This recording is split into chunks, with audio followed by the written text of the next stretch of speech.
শরীর খারাপ থাকুক কিংবা ভালো, বাসায় কেউ থাকুক কিংবা না থাকুক, খেতে হলে তো বাজার করতেই হবে। গেলাম বাজারে, নিয়ে আসলাম সাথে করে লাঞ্চ। আর যেহেতু ছুটির টাইম হয়ে গেছে তাই হাফসাকেও নিয়ে গিয়েছিলাম সাথে করে বাসায়। ইচ অ্যান্ড এভরিথিং নিয়ে থাকছে আজকের ব্লগটা। তো চলুন দেরি না করে শুরু করা যাক। হ্যালো গাইজ, আসসালামু আলাইকুম, this is me Suraiya and welcome to my new blog. সকাল সকাল উঠে হালকা পাতলা একটু নাস্তা করে চলে গিয়েছিলাম ব্যাংকে। ফার্স্টে ব্যাংকের কাজগুলো শেষ করব। আর অলওয়েজ তো আমাদের খুনছুটি লেগেই থাকে। ব্যাংকের কাজ শেষ করে বের হতে না বের হতে তার কালার পেন লাগবে, এটা লাগবে, সেটা লাগবে। আর এখন থেকে যাই নেই না কেন সব দুইটা করে নিতে হয়। কালার পেন লাগবে, পেন্সিল লাগবে, আর্ট পেপার লাগবে, কত কিছু যে লাগবে এখান থেকে ধরতেছিল। আর তাদের ডিমান্ড ফুলফিল করতে হইতেছিল। লাইব্রেরির কেনাকাটা শেষ করে চলে গেলাম মেইন বাজারে। কাঁচা বাজার করতে হবে, মাছ মুরগি সবকিছুই কিনতে হবে। তো চলে গেলাম বাজারে। আমাকে আম্মু রীতিমতন একটা পরীক্ষা ফিল্ডে রেখে গেছে, কারণ 1 মাস ধরে আমি বাজার করা, রান্না বান্না, হাফসা নাফি এদেরকে সামলায় পুরো হাঁপায় উঠছি। বাজার করতে আমার কখনোই খুব একটা খারাপ লাগে না, বাজার করতে ভালোই লাগে। বরঞ্চ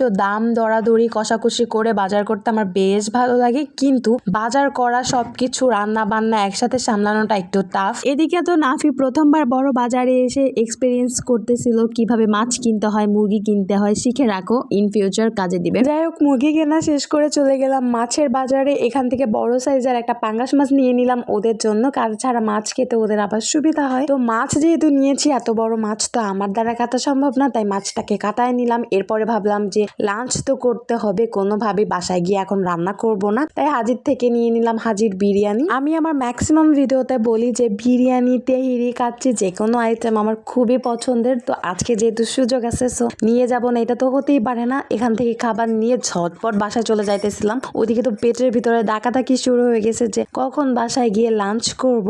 বাসায় যেতে যেতে দেখলাম যে অলমোস্ট 3টা বেজে গেছে, তাই ভাবলাম যে হাফসাকে স্কুল থেকে নিয়ে যায় আর হাফসার এক্সামের খাতাগুলো একটু অবজার্ভ করে যায়। তো হাফসার রেজাল্ট আলহামদুলিল্লাহ ভালোই হয়েছিল, আর ওরা তো রেজাল্ট পেয়ে অনেক খুশি ছিল। এরপরে হাফসাকে নিয়ে যাব। ওদিকে নাফি তো স্কুল লাইফ এই জিনিসটার সাথে ওইভাবে পরিচিত না, যেহেতু ওকে এখনো স্কুল দেওয়া হয় নাই, তাই সে এনজয় করতেছিল। ওদিকে তো গাড়ি দাঁড়ায় ছিল, বললাম যে তাড়াতাড়ি করে চলো। তো ওদেরকে নিয়ে বাসায় চলে আসলাম। অন্য সব দিন হলে আম্মু বাসায় থাকলে না, এই দিনটাতে এসে কোনোভাবেই আমি এগুলো আনপ্যাক করতাম না, গোছায় রাখতাম না, যায় ডিরেক্ট কোনোভাবে জামা কাপড় চেঞ্জ করে খেতে বসে পড়তাম। কিন্তু দেখেন কি কপাল, আমার বাসায় বিরিয়ানির প্যাকেট রেখে এখন আমাকে বাজার গোছাইতে হবে। মাছ মাংস সুন্দরভাবে ধুয়ে পরিষ্কার করে সুন্দরভাবে ছোট ছোট পোটলা পোটলা করে ফ্রিজে রেখে আলটিমেটলি 3:30টার সময় আমি গেলাম খেতে। অলরেডি তখন নুন থেকে আফটারনুন হয়ে গেছে, তখন আমি বসছি খেতে। যাই হোক, কোনোভাবে প্লেটের মধ্যে ঢেলে মুখে পুরে দিলাম। যেহেতু পেটে ক্ষুধা ছিল, এখন যা পাইতাম তাই খাইতাম।